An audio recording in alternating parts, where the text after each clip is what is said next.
감사합니다. 기도의 자리로 불러주셔서 감사하고 함께 기도할 수 있으니 감사합니다. 하나님, 각 가정의 대소사를 주께서 만지시고 채우시고 함께하여 주시옵소서. 하나님, 김민재 권사님을 위해서 기도합니다. 출국한 가정이 하나하나 그 자리를 잡아가고 있는 모습을 봅니다. 하나님, 힘들지 않게 하시고 무엇보다도 외롭지 않게 하시고 그들의 계획하고 준비한 것들을 주께서 이루어 주시옵소서. 우리 조병배 집사님을 위해서 기도합니다. 회복을 위해서 기도하오니 점점 나아지게 하시고 점점 좋아지게 하여 주시옵소서. 우리 나라를 위해서 기도합니다. 산모와 아이의 건강을 주께서 지키시고 함께하여 주시옵소서. 우리 보라를 위해서 기도합니다. 산모와 아이의 건강을 위해서 기도합니다. 무엇보다 17일 날 우리 다원이가 병원을 갔다 왔는데 근성사경이라는 병명이 있습니다. 다음 주부터 재활을 시작하는데 하나님, 그 모든 고통이 속히 사라지게 하여 주시고 깨끗이 낫게 하여 주시옵소서.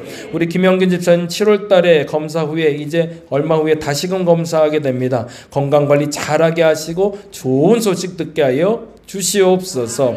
조성덕 권사님을 위해서 기도합니다. 사랑하는 딸 민지를 위해서 기도하오니 출근의 길 그리고 회복의 길이 주님의 길이 되게 하여 주시옵소서. 이미경 성도를 위해서 기도합니다. 간암과 간경화를 위해서 기도하고 있는데 하나님 함께하여 주시옵소서. 우리 혜린이 위해서 기도합니다. 이직을 위해서 기도하고 병원 방문을 위해서 기도하고 지속적인 관리를 위해서 기도하오니 그 몸의 질고를 주께서 하시오니 주께서 내려 주시옵소서. 주께서 치료하여 주시옵소서. 주께서 회복시켜 주시옵소서. 우리 문정란 성도님을 위해서 기도합니다. 오늘 함께 예배하며 기도하오니 그 기도에 응답하여 주옵시고 약한 몸이 강해지게 하여 주옵시며 이석증도 치유되게 하여 주시고 주중에 학습 프로그램 진행하고자 할진데 지혜롭게 하시고 많은 사람들이 함께하며 그 복음을 듣게 하여 주시옵소서. 하나님, 박순환 집사님을 위해서 기도합니다. 원암 모집 20명을 놓고 기도하고 있고 우리 하중에 군입대를 놓고 기도하고 있고 우리 민족이 사춘기 잘 이겨내기를 기도하는데 무엇보다도 20명이 속히 채워지게 하여 주옵시며 우리 하중에 군입되어 예수 만나게 하여 주옵시고 우리 민중이가 사춘기 잘 벗어나 고이의 이 시간을 잘 이겨내게 하여 주시옵소서. 우리 한명 집사님과 이성호 집사님의 아들 현기를 위해서 기도합니다. 하나님, 군생활 중에 있습니다. 이제 마무리하고 새로운 직장을 준비하는데 하나님 이루어 주옵소서. 하나님 함께하여 주옵소서. 하나님 역사하여 주시옵소서. 우리 지경우 집사님의 어머니를 위해서 기도합니다. 병상의 모든 일정이 하나님의 주관 속에 일어나게 하여 주시옵소서. 부러진 것은 잘 아물게 하여 주시며 하나님 정신도 맑아지게 하여 주옵시고 하나님의 부름받기 전까지 하나님 그 노년의 건강을 주께서 지키시며 영혼의 건강을 지켜 주시옵소서. 하나님, 오늘 장례를 맞은 이가 있습니다. 하나님 기억하시고 그 가정을 친히 위로하여 주시며 하나님이 기뻐하는 가정이 될 수 있도록 그 가정에 온전한 복음이 전파되게 하여 주시옵소서. 하나님이 함께 하시면 가능할 줄로 믿습니다. 그 가정에 복음이 되어 주시고 그 가정에 희망이 되어 주시고 역사가 되어 주시옵소서. 오늘 함께 예배하는 자들과 함께 하여 주시고 특별히 저들이 하나님께 간구하며 기도하는 것들을 하나님 경홀히 여기지 말아 주옵시고 소중히 여겨 주시사 꼭 필요한 때에 꼭 필요한 방식으로 하나님 반드시 채워 주시옵소서. 감사합니다. 고마우신 예수님 이름으로 기도드립니다. 아멘. 아멘. 자, 오늘 말씀은 사무엘상 20장 33절에서 42절입니다.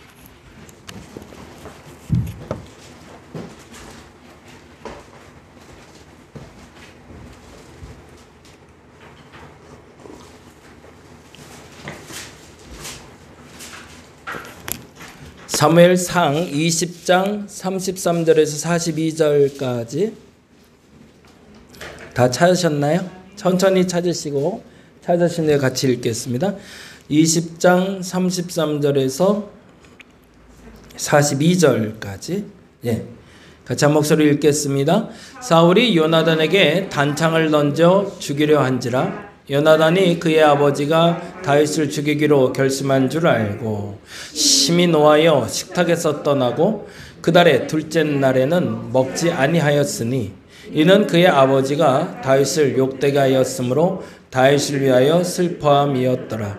아침에 요나단이 작은 아이를 데리고 정한 시간에 들로 나가서 아이에게 이르되 내가 쏘는 화살을 찾으라 하고 아이가 달려갈 때에 요나단이 화살을 그의 위로 지나치게 쏘니라.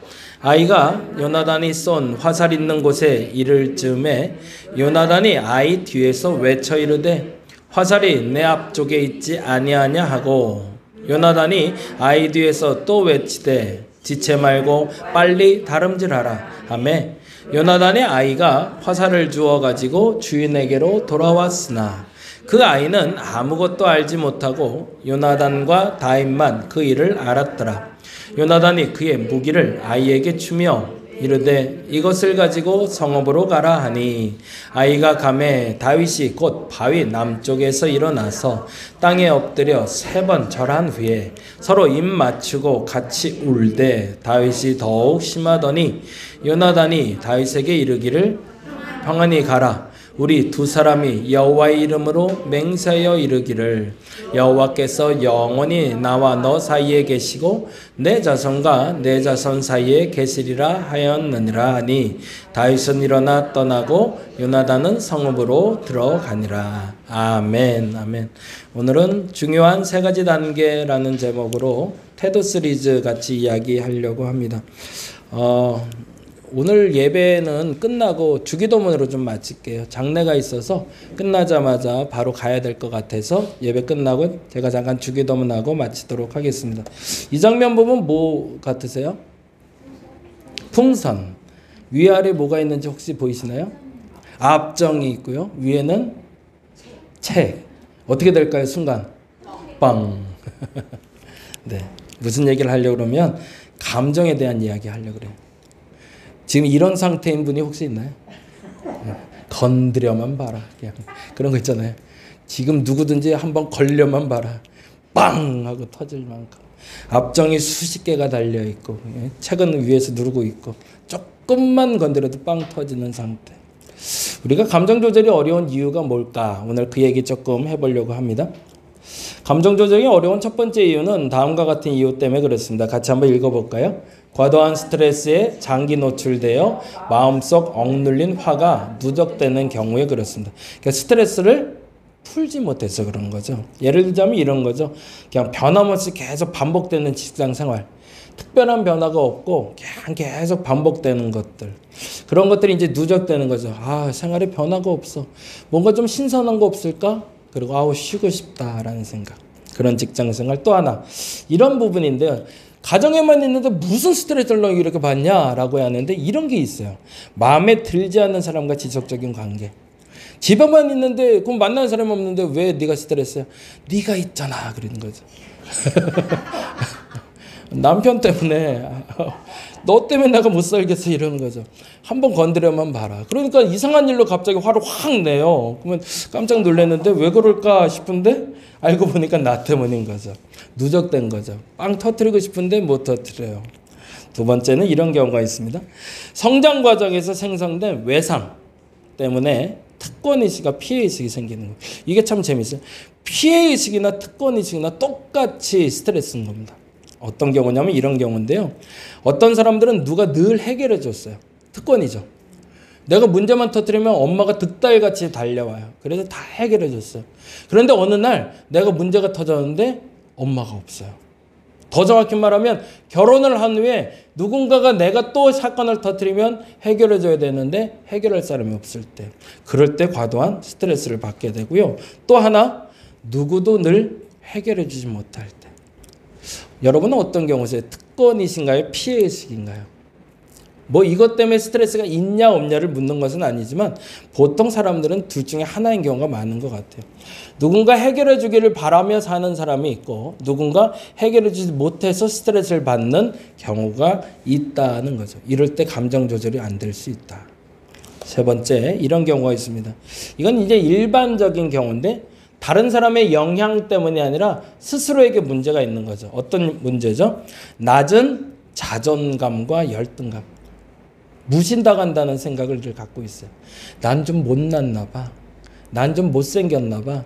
난 좀 잘 못하나 봐. 이런 거. 지난주에 우리 권사님 그때 얘기했는데 자기애가 좀 있어야 돼요. 나를 좀 사랑할 수 있어야 되는데 그게 좀 약한 분들이 많아요. 이런 경우죠. 성취해 본 경험이 없어요. 뭔가 내 스스로 이뤄본 경험이 없어요. 그러다 보니까 무엇이든지 하려면 겁이 나요. 시작부터 겁이 나는 거죠. 또 실패에 대한 두려움이 있어요. 떨어지면 어떡하지? 망가지면 어떡하지? 깨지면 어떡하지? 그래서 못 만져요. 그리고 가만히 있죠. 마지막 세 번째, 늘 안 된다고 생각해요. 그건 안 돼. 그건 안 되는 거야. 하기도 전에 무조건. 이런 분들에게는 낮은 자존감과 열등감 때문에 뭐가 생겨요? 스트레스. 이거 뭔가를 좀 할라 치면 그거 자체가 스트레스인 거죠. 예배 다 같이 시작합시다. 그러면 싫어 죽겠는데 막 이렇게 가는 거죠. 그리고 마지막 하나, 이거는 다른 이유인데요. 사실은 이것도 절대적인 이유 중에 하나입니다. 뇌의 감정 조절 기능이 저하됐거나 없을 때.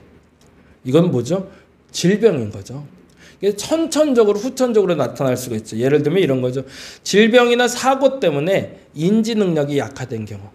그러니까 뭔가 사고로 말미암아 내 안에서 감정 조절이 안 되는 거죠. 그러니까 갑자기 스트레스를 확 받았다가 확 줄었다가 하는 경우들이 생기는 거죠. 그래서 아까 말씀드린 그 그림처럼 풍선처럼 내 감정이 항상 부풀어져 있습니다. 그래서 빵빵 터지는 거죠. 근데 부풀기 전에는 사실은 터지지 않으니 사람들이 나를 마음대로, 그래서 그게 점점 스트레스가 쌓여가는 거죠. 감정 조절은 그러나 어렵지만 가능하다는 얘기를 하고 싶어서 이 얘기를 갖고 왔습니다. 오늘은 이제 태도에 대한 이야기 하는데요. 뇌의 감정 조절의 기능이 저하된 경우는 어떻게 하면 될까요? 이건 솔직히 자기가 인정을 해야 됩니다. 그리고 뭐 해야 되죠? 치료받으면 됩니다.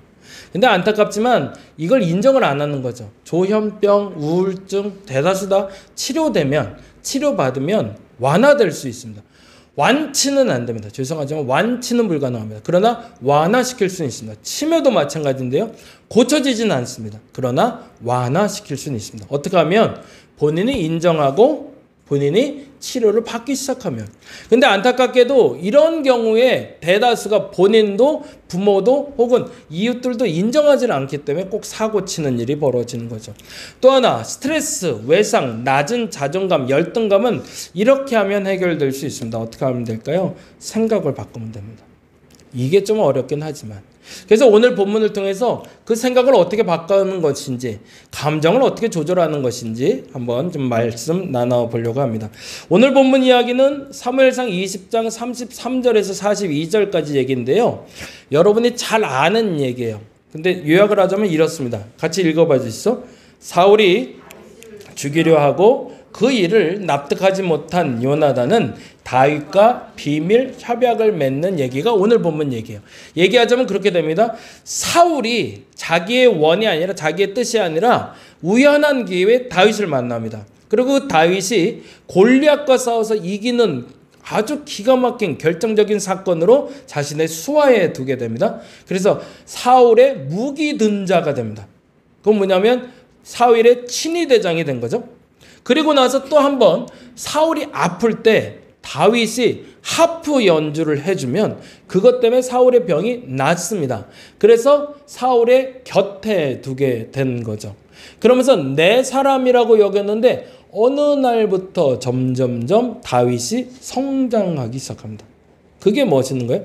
다윗은 그 자리에 만족하고 사울의 악기 다루는 자나 무기 드는 자로 끝내지 않고 스스로를 성장시켜 갑니다. 근데 그 성장시켜 가는 과정이 생각보다 급속도로 빨라요. 그러다 보니 백성들 가운데 어떤 얘기가 나오냐면 사울이 죽인 것은 1000이면 다윗이 죽인 건 10,000이라는 이야기까지 나올 정도로 사울보다 앞서는 존재로 세상에 드러나기 시작하죠. 그러자 사울이 안 되겠다 싶습니다. 그래서 사울이 다윗을 죽이려고 계략을 하는데 방법을 잘못 택했어요. 블레셋 사람들의 그 표피, 어떤 표피가 있습니다. 그 표피를 1000개를 잘라 갖고 오면 전제가 있습니다. 내 사위가 될 것이라는 얘기를 해요. 그런데 첫 번째 결혼하기를 원했던 아이는 다윗을 좋아하지 않고 미갈이라는 자신의 딸이 다윗을 좋아하는 걸 알고 다윗에게 미갈을 주기로 결정을 합니다. 근데 정말로 표피 1000개를 배갖고 오는 거죠. 그래서 다윗이 싫은 사람이고 죽이고 싶었던 사람이 오히려 더 가까이 되는 자기의 사위가 되는 상황까지 벌어집니다. 그런데 그런저런 사정을 모르고 있었던 사람이 하나가 있는데 그게 사울의 아들 요나단이에요.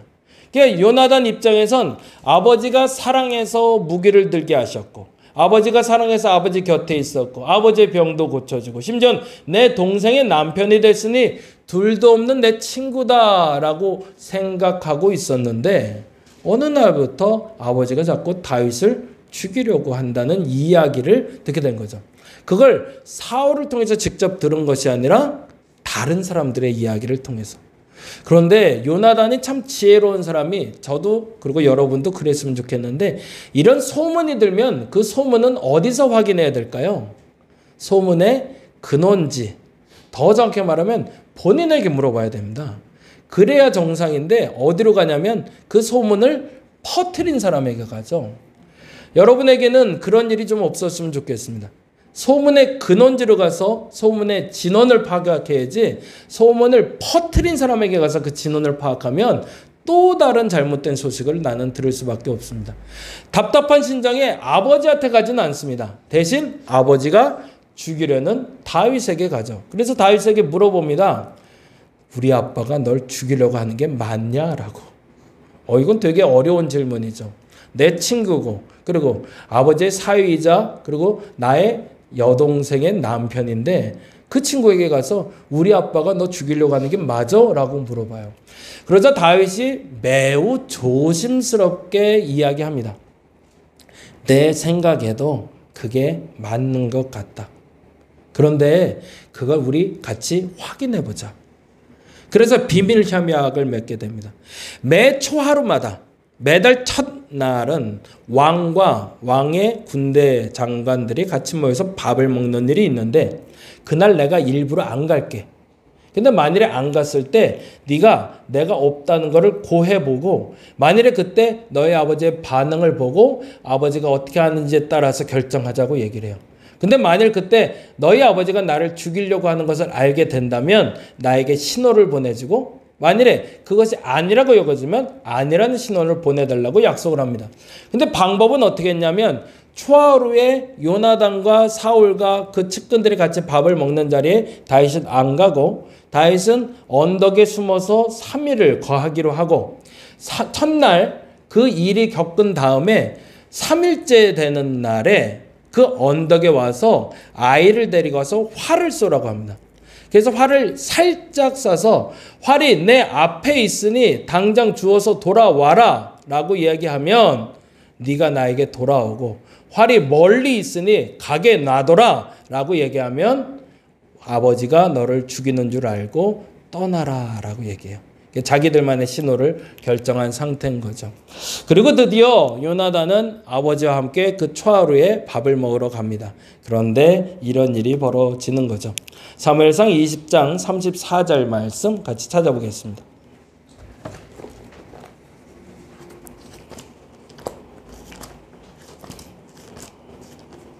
사무엘상 20장 34절 같이 한번 읽어보겠습니다. 읽겠습니다. 시작. 심히 노하여 식탁에서 떠나고 그 달의 둘째 날에는 먹지 아니하였으니 이는 그의 아버지가 다윗을 욕되게 하였으므로 다윗을 위하여 슬퍼함이었더라. 결과가 어떻게 났다는 얘기인가요?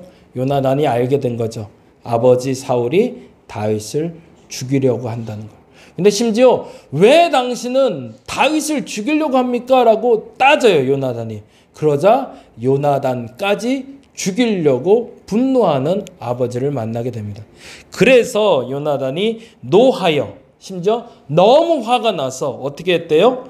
식탁에서 아버지보다 먼저 그 식탁에서 일어나서 다음 날까지 금식하고 아예 밥도 먹지 아니하고 그 아버지가 다윗을 욕되게 하였으므로 다윗을 위하여 슬퍼했다고 얘기합니다. 이랬다는 거죠. 아버지 사울이 납득되지 않는 이유로 다윗을 죽이려 하는 사실을 알았기 때문에 요나는 화를 내기 시작합니다. 근데 그 화가 언제까지 가요? 다음 날까지. 그런데 요나단이 그 분을 넘어서 한 행동이 참 재밌어요. 그가 어떻게 감정을 통제하고 있는지 한번 보시기 바랍니다. 20장 35절 같이 한번 읽어볼까요? 35절 말씀만 같이 읽어봅니다. 아침에 요나단이 작은 아이를 데리고 다윗과 정한 시간에 들로 나가서, 거기까지만 보죠. 아침 일찍 들에 나가 다윗과 정한 시간에 약속을 지키고 있는 요나단을 봅니다. 지금은 너무 화가 나서 밥도 먹기 싫어 죽겠는데 다윗과 언제 만나기로 했어요? 3일째 되는 날. 그런데 첫째 날, 둘째 날까지는 그 화에 참지 못하고 씩씩거리다가 셋째 날 이른 아침에 약속 장소로 나갑니다. 감정을 생각이 통제한다는 것은 다음의 장면입니다. 같이 다시 한번 읽어볼게요. 아침에 요나단이 작은 아이를 데리고 다윗과 정한 시간에 들로 나갔어. 거기다 줄쳐놓죠. 아침에 정한 시간에. 그러니 이른 아침에 만나기로 했던 거네요. 감정을 통제한다는 것은 다음과 같습니다. 같이 한번 읽어볼까요? 사울의 행동으로 심히 화가 났지만 생각을 놓치지 않고 이른 아침에 해야 할 일을 위해 움직였던 것이 바로 감정을 통제하는 겁니다. 때때로 지금 우리 계속 새벽 예배를 통해서 반복돼서 나오는 단어가 있어요. 그 단어는 뭐냐면 일어나라예요. 일어나라, 일어나라, 일어나라.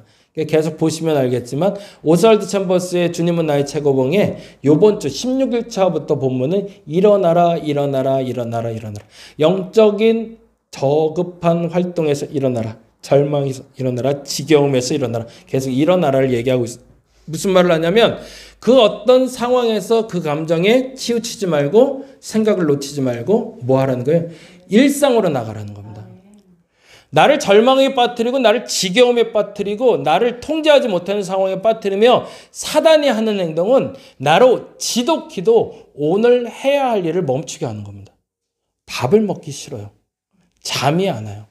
대화하기가 싫어져요. 뭘 끊어버리냐면 사단은 우리에게 그 감정을 북돋아서 하던 일을 멈추게 만듭니다. 그럼 어떻게 해야 돼요? 그 감정을 이기는 첫 번째 방법은 내가 의지적으로 내 생각으로 지금 내가 해야 할 일을 멈추지 않는 겁니다. 특별히 그날에 약속되어 있는 일이 있다면 그 약속을 지키는 것이 여러분의 그 감정을 벗어나고 상황을 벗어나고 감정을 통제하는 첫 번째 열쇠가 될 겁니다. 저와 여러분이 그랬으면 좋겠습니다. 오늘 여러분이 조금 힘든 일이 있어서 처졌더라도 조금 분노가 나더라도 여러분이 해야 할 일을 감당해 주시기 바랍니다. 그 일이 비록 나를 화나게 한 그 사람도 변화시키게 될 겁니다.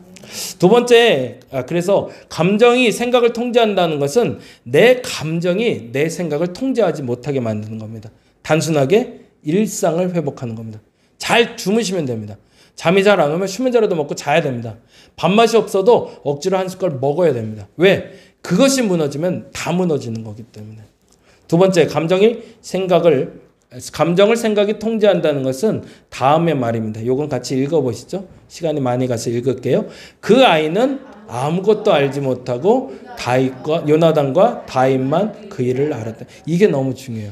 내가 일상을 회복하고 일상을 살아가고 있는데 사람들이 다 알아요. 내가 화나 있다는 거. 그건 의미가 없다는 거예요. 밥을 하는데 어저께 부부가 싸웠어요. 근데 밥을 줘야 되겠어. 짜증이 나는데 아침에 밥을 했어. 근데 밥상을 막 집어 던지는 거죠. 알죠? 내가 화나있던 걸 다. 중요한 건 내가 화냈다는 것을 들키지 말아야 돼요. 그게 감정을 진짜 통제한다는 거지. 그래서 오늘 본문에 그렇게 나옵니다. 다윗과 요나단은 알아요. 지금 상황을. 근데 누구는 몰라요? 심지어 아침부터 같이 나가서 그 화살을 주워왔던 그 아이는 내 감정의 상태를 몰라요. 내가 뭘 하는지도. 그러니까 요나단은 스스로 감정을 통제하고 있음을 알게 되는 거죠. 감정을 생각이 통제한다는 것은 같이 읽어볼까요? 내 감정과 생각을 알아야 할 만한 사람만 알게 하는 것이 통제하는 겁니다. 참고 있어라는 걸 자꾸 들키시면 안 돼요. 그러면 그건 통제하는 게 아니라는 얘기입니다. 다음날 아침도 그냥 맛있게 차려줘야죠. 내가 화났어도. 그래야 통제하는 겁니다. 너나 먹으라고 이거는 아닌 거죠. 그럴 때 어떤 일이 벌어지냐면 내 통제하는 내 감정 때문에 내가 내 일상을 지킬 수 있고 그것 때문에 그 사람을 얻을 수 있다는 얘기죠. 오늘 이렇게 다짐했으면 좋겠어요. 같이 한번 읽어볼게요. 첫째, 나는 오늘 내 기분을 다른 사람에게 좌지우지하게 두지 않을 거야. 그러시기 바랍니다. 여러분의 감정을 표출하는 것도 때로는 필요합니다. 그런데 더 중요한 건 그 감정 때문에 그리고 다른 사람 때문에 여러분의 감정이 다른 사람으로 말미암아 휘둘리지 않게 만드시기 바랍니다. 너무 억울한 건 제가 제일 좋아하는 단어 중에 하나인데 시간을 낭비하게 됩니다. 이 감정을 통제 못하면 그날은 꽝입니다. 아무것도 못해요. 두 번째 같이 읽어볼까요? 오늘은 한 번뿐이고 오늘은 내 인생에 한 번뿐인 날이기 때문입니다. 그 시간을 소중히 여기시기 바랍니다. 남들 때문에 여러분의 욱하는 감정 때문에 오늘을 허비하지 마시기 바랍니다. 세상 가장 어리석은 일이 그 일로 나를 버리는 일이고 오늘을 버리는 겁니다. 그래서 오늘 이렇게 기도했으면 좋겠어요. 같이 한번 따라해보죠. 오늘 내 기분을 생각으로 통제하게 하소서. 여러분의 머리가 그것을 가능하게 하실 겁니다. 여러분의 생각이 여러분의 감정을 통제할 수 있습니다. 믿음으로 선포하시고 여러분의 생각이 여러분의 감정을 통제하게 만드시기 바랍니다. 그러면 어떻게 하는 거라고요? 내 일상을 지속하는 겁니다. 밥도 먹어야 되고요. 운동도 가야 되는 거고요. 잠도 자야 되는 거고요. 소소한 그 일상이 깨지지 않게 망쳐지지 않게 붙드시기 바랍니다. 두 번째로 너무 중요한 건 그 감정을 억지로 표출해서 들키려고 하지 마시기 바랍니다. 한번 참기로 했으면 그냥 참아 주시기 바랍니다. 그래서 뭐 하자고요? 같이 읽고 기도합니다. 오늘은 시작. 오늘은 내 인생의 한 번뿐임을 알게 하옵소서. 그래서 오늘을 지켜내셔서 서운하지 않은 오늘로 마감하시고 내일 시작할 수 있는 저와 여러분 되시기를 간절히 바랍니다. 기도하겠습니다.